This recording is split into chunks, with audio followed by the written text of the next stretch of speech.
America begins right now.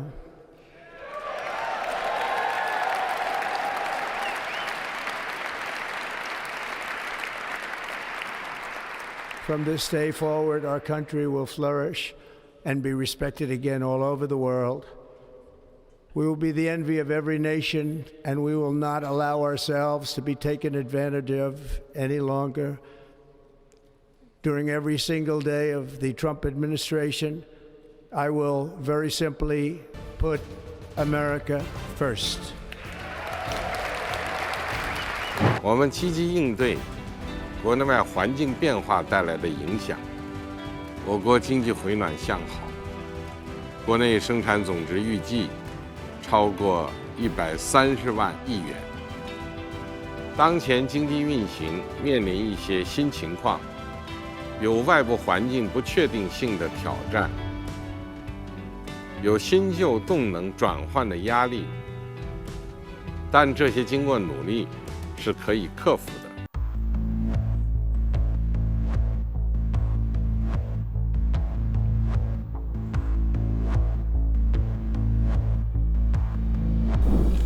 Today, we're tackling one of the most pressing issues in global politics, U.S China relations and the impact on Southeast Asia.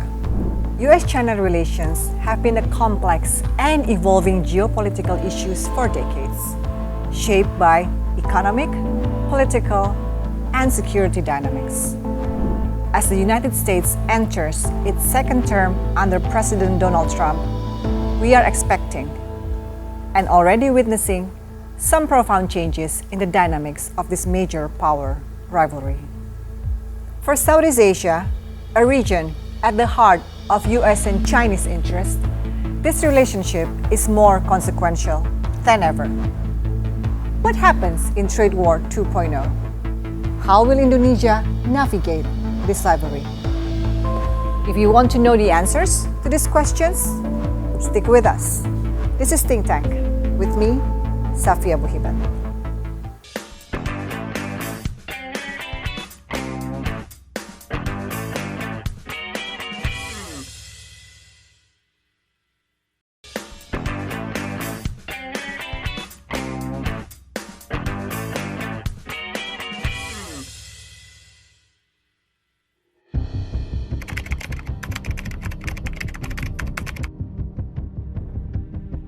U.S. China relations in 2025 will be defined by tension, but also pragmatism. In his first presidential term, Trump fired the opening shots in a new era of U.S. China relations. The trade war, the China Initiative, sanctions against Chinese high-tech companies like Huawei, and his harsh criticism of China's handling of the COVID-19 pandemic, to name a few. Trump's successor, Joe Biden, also did not give anyone much hope for the bilateral relationship. With the few changes in form, President Biden largely inherited Trump's China policies in substance. Now, in 2025, bilateral competition remains critical. But the relative distribution of power between the United States and China has shifted. The U.S. remains a major economic power, but China's industrial dominance, especially in sectors like electric vehicles, renewable energy, and manufacturing, continues to pose a direct challenge to American interests. Both countries are still locked in fierce economic competition, each trying to outpace the other in critical industries.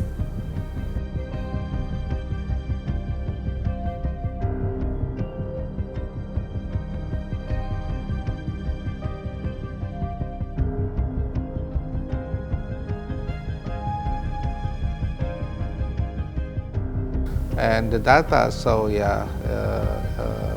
China have surplus around 90 billions US dollar, but the US have around also 80 or 90 billion US dollar deficit from other country, but the most deficit come from the China. That's why I think in somehow they are in good relation, but somehow U.S. will will reduce this deficit of their import from China. Beyond economics, the U.S. and China are engaged in a broader strategic rivalry across multiple domains, including military, technology, and global influence. China's manufacturing capabilities are growing fast, and they're producing military equipment at a pace that the U.S. can't match.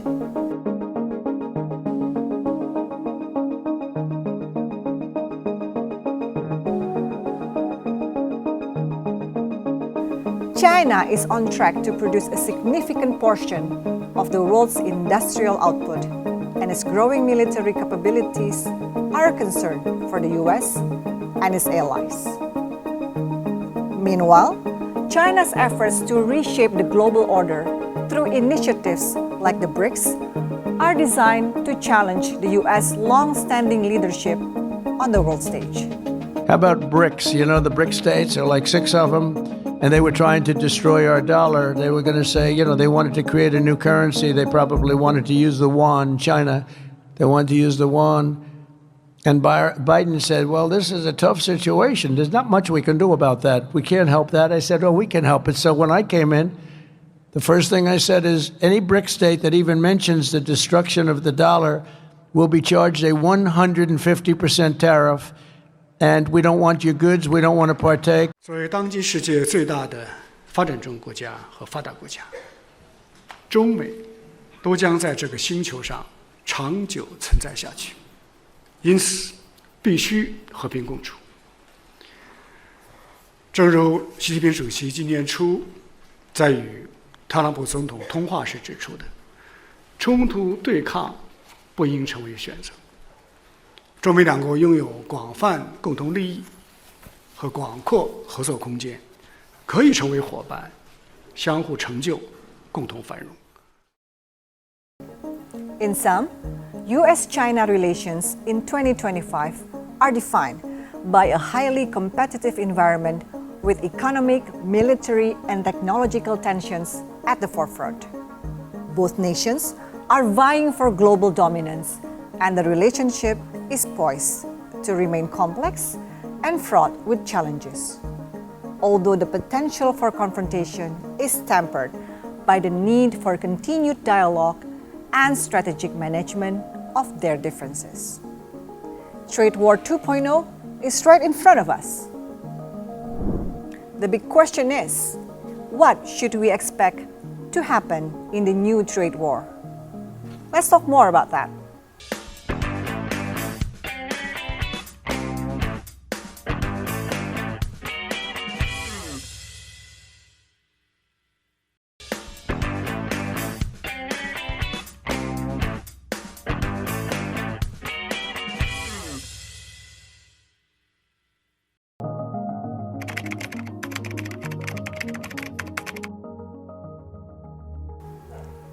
In simple terms, a trade war is an economic conflict that erupts when countries engage in a cycle of retaliatory trade measures, like tariffs, leading to escalating restrictions that disrupt markets, raise prices, and strain international relations.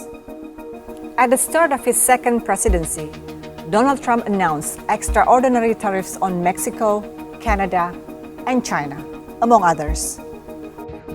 The tariffs, as you know, will start a week earlier than the reciprocal, which is going to be on a couple of weeks earlier. Reciprocal tariffs start on April 2nd. Thus far, the U.S. has implemented higher tariffs on a wide range of Chinese goods, targeting sectors such as technology, manufacturing, and consumer goods.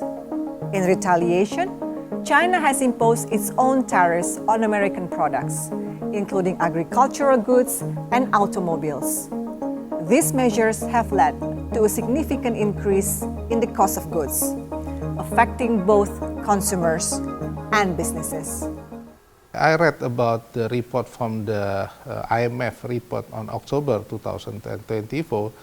They saw that will impact to GDP growth, around 0.3 or 0.5, the growth of GDP will decrease if the Trump rise their tariff import. Yeah. Analysts have warned that Trade War 2.0 may trigger a stagflation narrative as it involves not only U.S. China trade but with other major trading partners. The original trade war was primarily about tariffs and the trade imbalance between the U.S. and China. But now, what we're seeing is a much broader set of disputes. It's not just about one country. It's about the global supply chain, the global technology, and competition for market dominance. Countries around the world are beginning to impose tariffs, quotas, and restrictions on trade, and this is creating a domino effect of economic uncertainty. If we see that the U.S. style, they will put a protectionist to protect their trade and economic sides. So they will put everything and they will show to the public that if you want to cooperate with United States, you have to engage with our local people, right? Or maybe you have to cooperate with the company from United States. So we will see that the U.S. product, U.S. services, U.S. export, I think to another country, or maybe U.S. imports, of course they need more cooperations with other country. And we will see that this is very important, that some country will put liberalism as their motto. Even the US, they will protect their products. So we will see from the economic implication how far protectionists will affect the other countries' policies. From the global supply chains also, they will be intensifying trade conflict, of course, maybe from the multinational corporations to realign that supply chain. And also the shift reflects a broader trend diversifications, because what we have to see is that China will put some policy. Maybe they will also initiate a new tariff to United States, and we will see how far market reaction.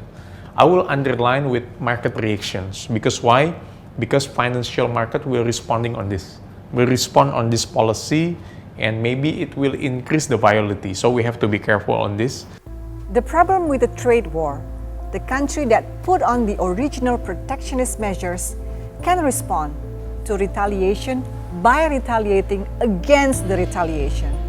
And that creates an even worse situation. When these big economies start clashing over trade policies, the global supply chain suffers. Tariffs increase, goods become more expensive, and uncertainty discourages investment. It creates a perfect storm for inflation and slower growth. Trade War 2.0 is expected to slow global economic growth. Higher tariffs increase production costs, leading to higher prices for consumers and reduced profit margins for businesses. Supply chains are disrupted as companies seek alternative sources for materials and components. This uncertainty can lead to reduced investment and slower economic growth. Both the US and China are adjusting their economic policies. China is focusing on structural reforms to reduce its reliance on exports and boost domestic consumption. The US is leveraging the strength of the US dollar to mitigate the impact of tariffs. Both countries are also exploring new trade partnerships to diversify their economic ties. But what about other countries? How will Indonesia specifically navigate this?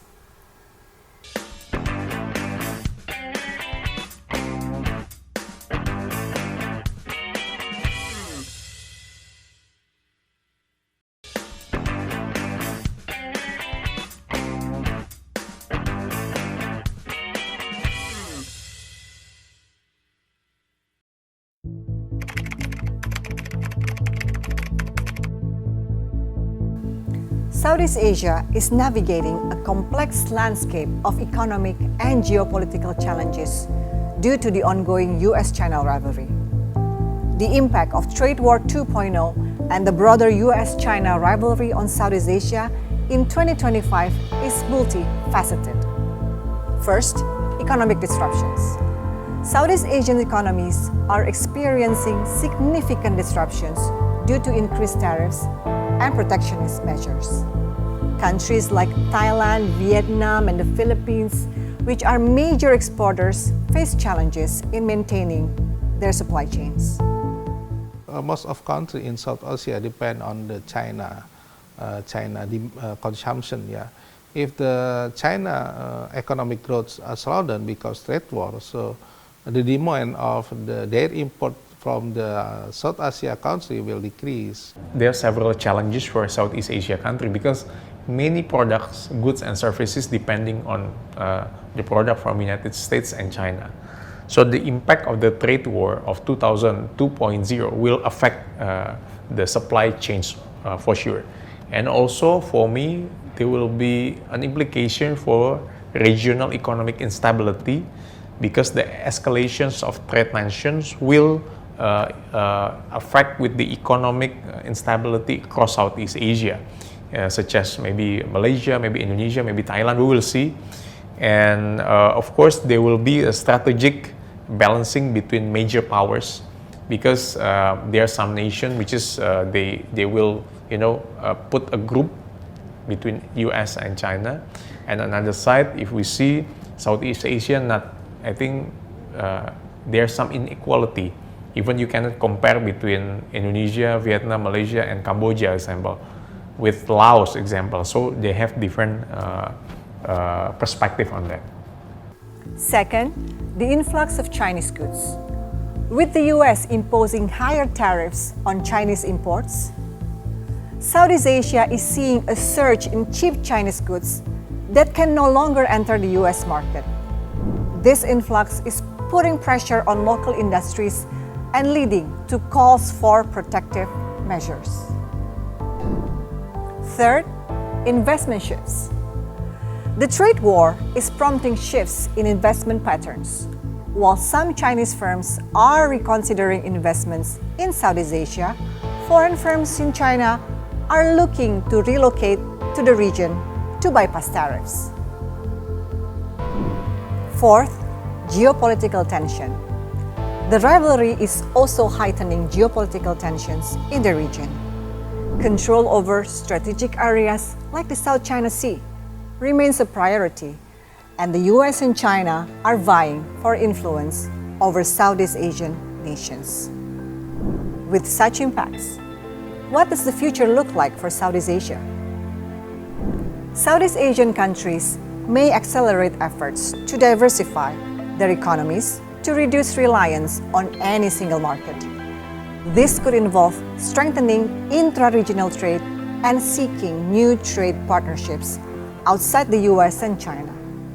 Moreover, as companies look to relocate from China to avoid tariffs, Southeast Asia could see an influx of foreign investment. As the largest country in Southeast Asia, Indonesia has a pivotal role to play in navigating the challenges and opportunities presented by Trade War 2.0 and the broader U.S. China rivalry. U.S. and China relation will affect to other countries, especially to Southeast Asia, and also for Indonesia, because Indonesia is the local partner of the United States and China. Especially, there are lots of product from China comes to Indonesia, goods and services. First, Indonesia should continue to diversify its economy to reduce reliance on any single market. This includes strengthening sectors like technology, manufacturing, and services, and promoting inter-regional trade within ASEAN. Indonesia also needs to attract foreign investment by creating a favorable investment climate. This involves improving infrastructure, simplifying regulations, and offering incentives for high-tech and sustainable industries. Indonesia have to make diversifications of the trade balance. Especially last time we depend on the United States of the China for several product, goods and services. Now what we have to do is that we have to make it diverse. example with another, because we are the member of BRICS, Brazil, Russia, India, China, South Africa. Maybe we can diverse with several countries in Europe, maybe with European Union, with Asia, Japan, Korea, or maybe another country. So we have to spread on that. And second one, we have to strengthening our local product by giving protections for our products. So because this is very important for Indonesia to protect their product, to national product, because we know that there are many small medium enterprise that has to be protected. So government have to put several regulation, incentive, tax holiday, or another business product or tax product to support them. We have to simplify our bureaucracy, our regulation, and of course, we have to increase our human capital, to make a lot of some of competitiveness, and also to accept some changes or of product that may be in a good market in future. Second, Indonesia should lead efforts to enhance ASEAN's economic integration, while at the same time balance geopolitical relations. Maintaining a balanced foreign policy is crucial. Indonesia should continue to engage with both the U.S. and China, while promoting regional stability through ASEAN. This balanced approach can help Indonesia avoid being caught in the crossfire of great power rivalry. Third, Indonesia needs to invest in human capital and continue to promote sustainable development. By focusing on these strategic areas, Indonesia can navigate the complexities of the current geopolitical landscape and position itself as a resilient and influential player in Southeast Asia.